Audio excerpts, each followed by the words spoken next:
Eh bien, c'est tout le monde. Donc aujourd'hui, on se retrouve pour un tout nouveau tuto. Donc sur le tuto de la crêpe japonaise. Donc et pour ça, il va vous falloir de la couleur champagne, numéro 2, je crois. Une pastel. Moi, c'est une pastel marron. D'une lame cutter couteau scalpel, quelque chose pour couper. Et d'un pinceau pour l'appliquer. Voilà. D'un pinceau. Moi, c'est la taille numéro... elle est où? Elle fait un mise au point. 3. Donc, tout de suite, on va commencer. Donc, vous allez prendre votre couleur champagne. Vous allez découper un morceau.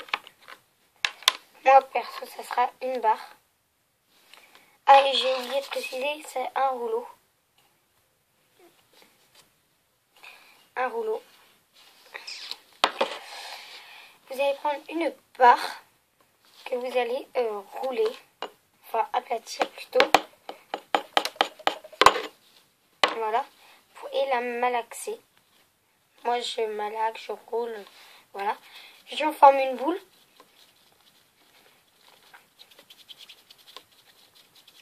Que je vais rouler.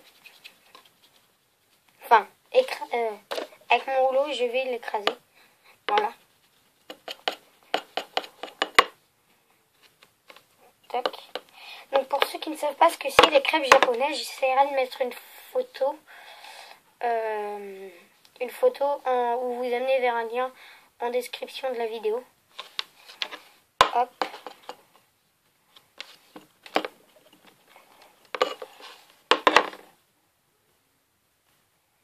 Voilà.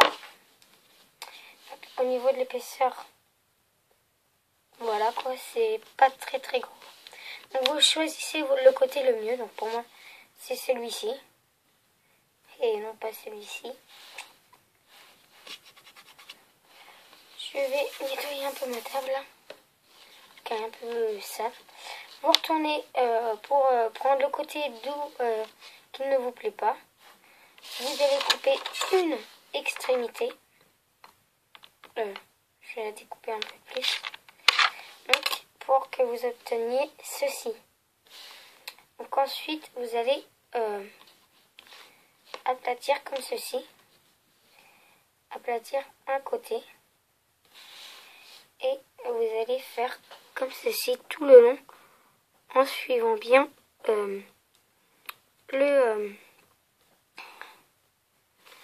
l'arc du cercle. Voilà. Donc une fois que vous avez obtenu ceci, voilà, comme ceci, vous allez passer votre pastel. Hop, donc vous prenez votre pinceau, frottez sur la pastel, et je vais tapoter juste les bords, faire l'effet cuit.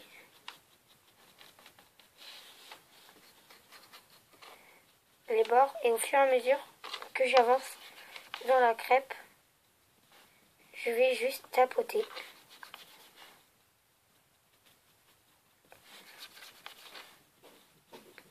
Voilà. Donc,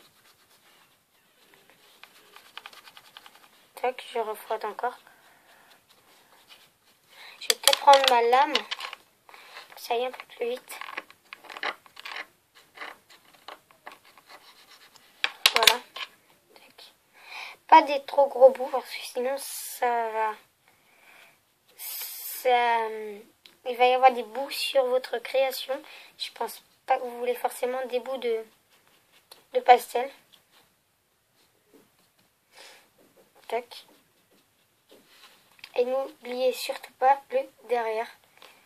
Parce que le derrière, à mon avis, si vous montez le collier à l'envers et qu'on voit le derrière, ça le fait pas trop. Enfin, si on voit que c'est pas blanc par rapport à l'autre côté, ça fera pas trop beau.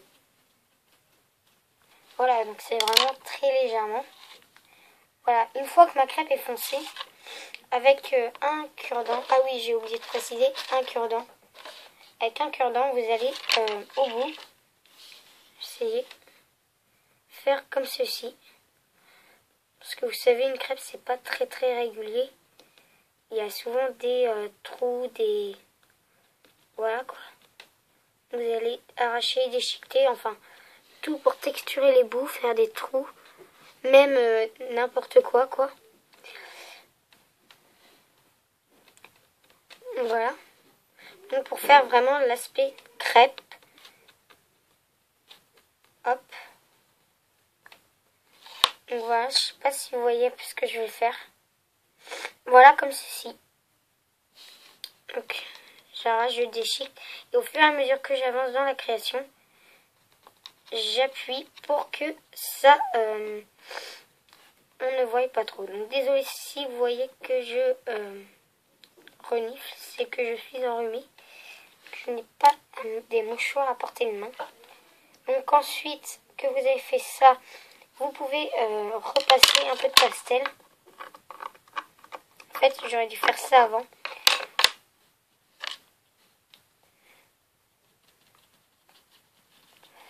Et je vais en mettre un peu plus pour accentuer l'effet cuit. Voilà, donc une fois après pour le coulis, pour la décoration, vous faites ce que vous voulez. Je vais laver un peu mon plan de travail.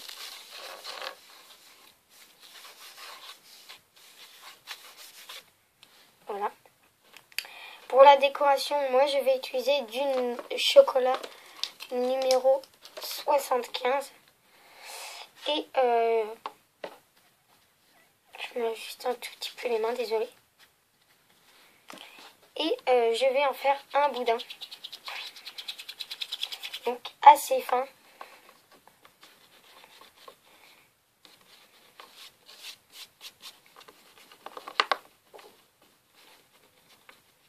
Oups. Ça se détache, c'est pas grave.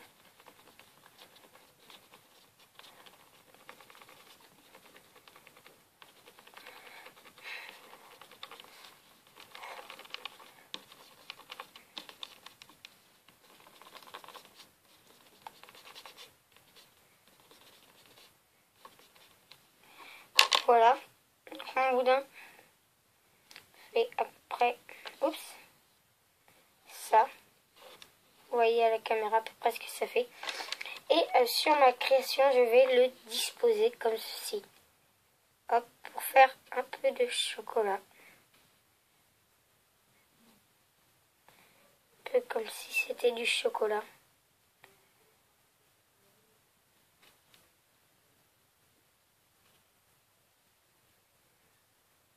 Voilà. Donc, vous recoupez. Et sur la partie où il y a... Oups. Ça, c'était mal mis. Sur la partie où il n'y a rien, vous pouvez mettre, par exemple, des cannes. Mais moi, j'en ai pas. Ou des microbilles. Je vais mettre des microbilles. C'est pas assez joli.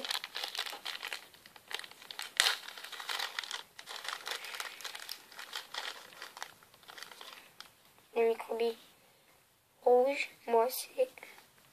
Je vais en mettre quelques-unes. Hop.